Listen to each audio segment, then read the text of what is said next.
Hi everyone, we're back in Berwick again and we're sitting at the moment in Coronation Park, which is also going to lead us on to do the Tweed Nature Trail, which is about, 2 hours long? So we don't know actually what we're going to see as we go along, but we'll let you know and we'll tell you about it when we get there. So come with us.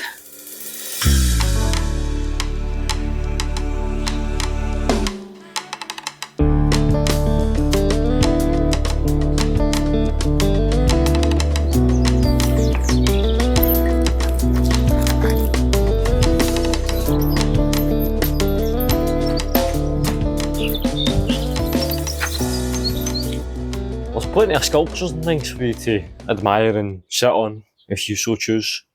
Not much back support, but it's fine. And they also have little bits of trivia on them about the animal or insect or whatever has been sculpted. In this case, it says that grasshoppers have ears on their bellies. So what happens when you scratch a grasshopper's belly? It goes deaf.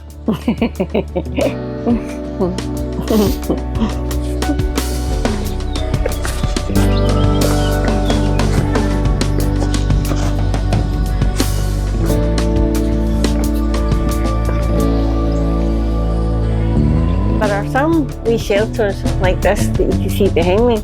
It could be used to shelter away from the wind and the rain when it is raining. But today, it's a beautiful sunny day, so we don't need it.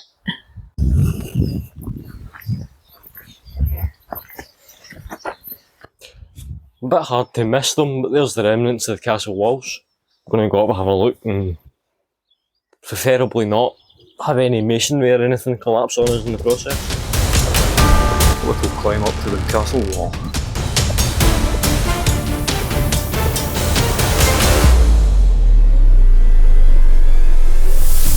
There's obviously remnants of the interior of the structure from what we can see, but for the sake of safety we can't get up on it and look in and see what's actually in there. But from looking out here you can see there's probably a door or some other mad interior spaces in there on the wall.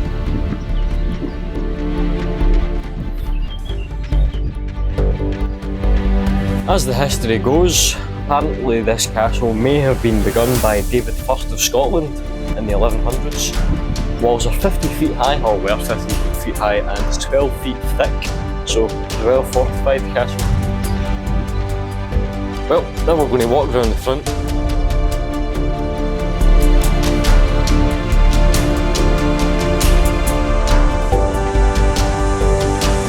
Should be able to see the railway bridge coming into view there as well. And the unicorn's going to tell us more about that in a wee bit. Now look at that gorgeous view of the River Tweed.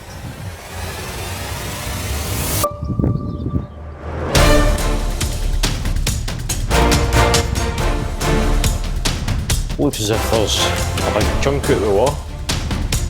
Or something of the like. I wonder what that was for. There was obviously structure here before, but it's certainly not now.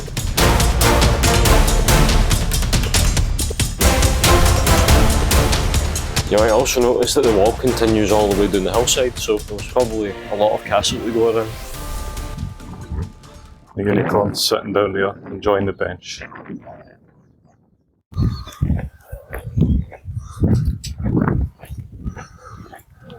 The Tweed's clean water gives migrating Atlantic salmon a clear route between the sea where they mature and the gravelly streams inland. There's a continuation of the castle walls behind me that you could see that the yak and the bear were investigating earlier on, and just beyond the castle walls you could probably see a couple of the arches of the railway bridge. This is us at the other side of the wall we were just standing at. There's a walkway here, a passage that we came through. Prison holding probably. Although I don't think it's worth noting that medieval people were obviously quite short, because I'm not even 6 foot, and that's not quite even jumping height. But anyway, we're going to take a trip up there.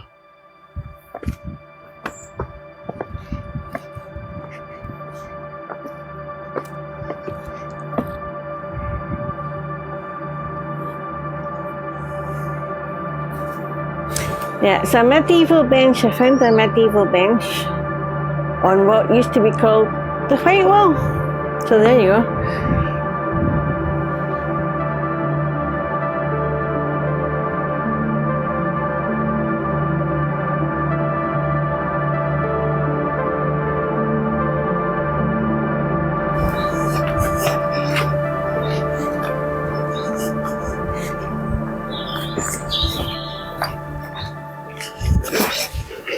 Flies everywhere. Flies! Lots of flies.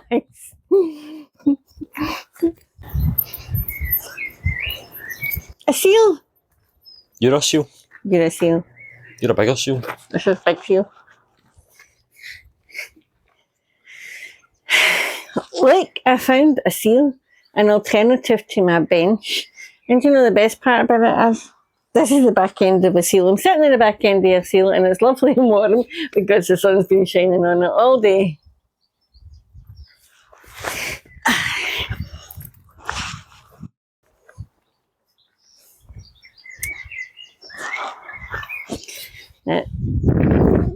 Continuing from our last video, on my left here you can see the Royal Border Bridge, which is the railway one. Now that was built in 1850, which I didn't know before. Now I do. You see on the edges of the river there's a heron, a grey heron, just standing as the bear's filming it. This one is the Royal Tweed Bridge, which is the newest in essence of it was built in 1923. Now we'll be going over this bridge to continue our trail, and while we're up on this bridge I'll tell you a wee bit more about the old bridge in the distance there as well. We're not going up onto the Tweed Bridge at the moment because it's very awkward to get up onto, so we're going to cross over at the Berwick Bridge, which is the third bridge, and that's the oldest of them all, which was built 1633. Yeah, well there you go, 1633. Post-medieval.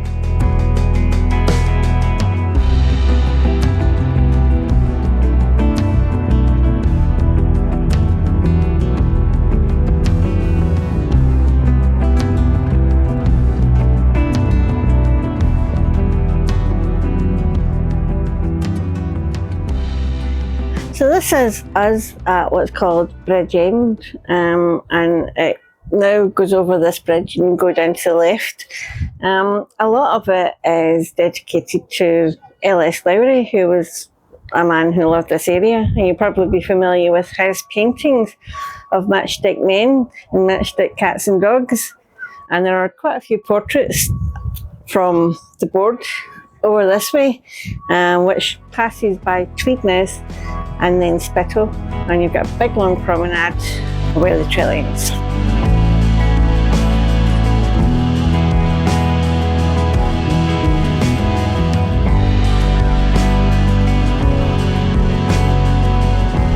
It's funny to think that this bridge here is the newest out of all of them. It doesn't look new, does it? Yeah. Yes, it does. You think it looks newer than the other two? Yes. I think it looks just about the same age as the railway bridge. They didn't make architecture Royal like that. Border. They didn't make architecture like that in Tweed the 19th Royal century. Border Bridge. And Unicorn just goes on when she starts talking. She can't be stopped. Say that again, yeah? That's that. I said the unicorn just, when she starts talking, her brain shuts off and all external stimuli is no longer relevant. She just continues. but it's my personal opinion that looks just as old as that one beyond it. They didn't make architecture like that in the 19th century. Look at the big, giant, grey, monotone slabs that they've used. That's way, way too bland for 19th century architecture. Don't worry, people, it's just a typical unicorn yak argument.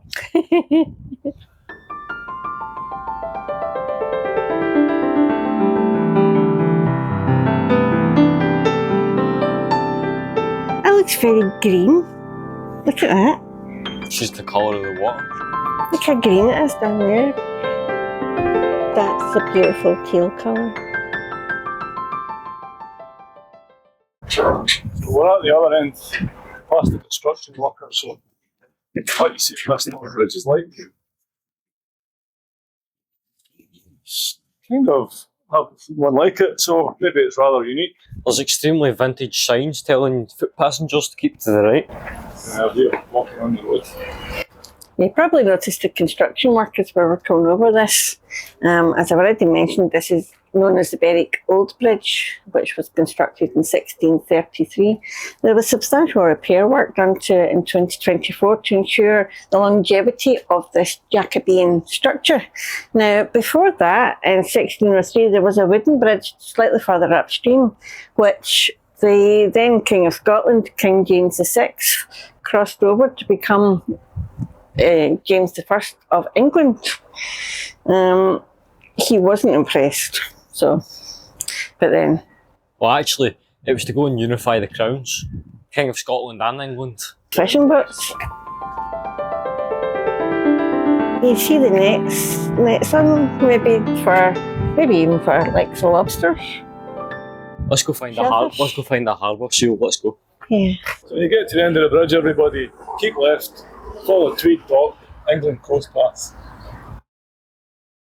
We short walk through Tweedness, you'll come to the Berwick Harbour, Tweed Dock, and then we'll just continue along this path, which will then take us onto the Spittal Promenade. Boat. That's about all I have to say. Look, boat. Rabies prevention. Well. Goodie.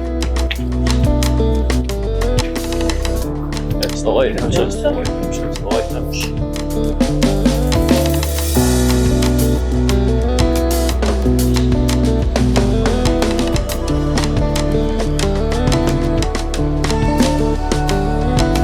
There we can see the harbour and all the places that we've passed and all the other places on the other side in Berwick itself. You can see the first bridge that The Berwick Bridge and the one behind it. is the Royal Tweed Bridge. We can't have a view of the railway bridge because it's too far up. Which is the Royal Water Bridge anyway. And we've got the town of Berwick on the other side. And over to our right here. Lots of swans. Yeah, it's lovely. Mute swans, I think, are in this area. And the front of the ramparts, I suppose, where all the guns used to be. And the bit where you and the yak Go around a bit more. You can see get blown away. see the pier where Yak and I get blown away almost in the wind in the last video. And right dead centre there, that's the ramparts that the yak and I stood on, right above the jail.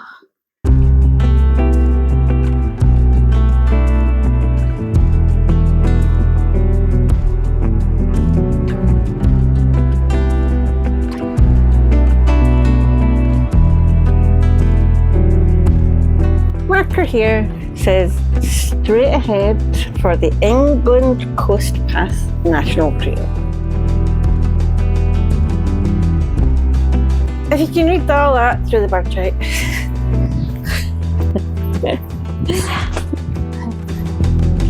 Would you expect it? Still area? Yeah.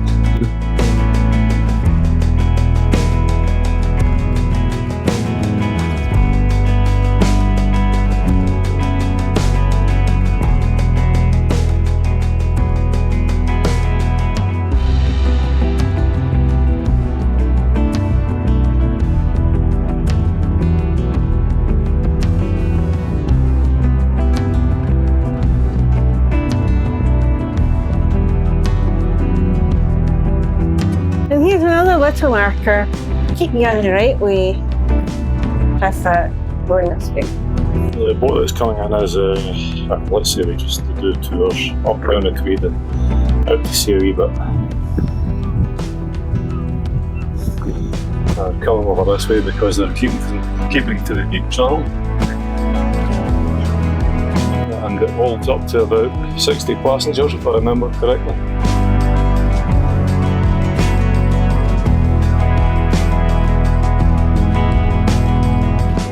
I'm not going to tell you the other was just because. Maybe Gordon found that funny. Yes, it did.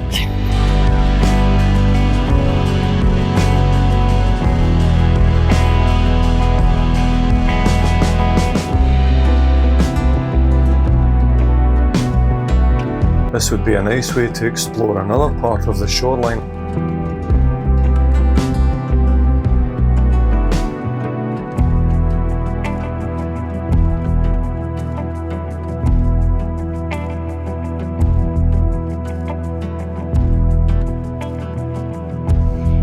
We've arrived at the Spittal Point car park, which I could probably guess is Spittal Point right behind me.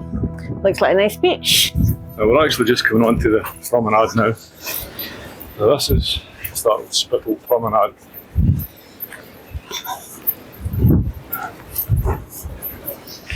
That's a chimney. What's a chimney? That's a chimney. Where's the chimney? Right there. We're not facing the chimney. But it is a chimney.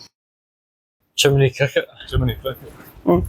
And what the unicorn is talking about is that thing that's well out of the sun there. We've maybe shown you from across the other side in the last video. Maybe it's part of the old lime kiln. Or was on? an old lime kiln. A seat.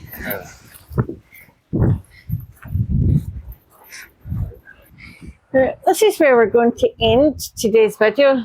At Spittal Sands, you can hear all the lovely rushing of the waves coming in.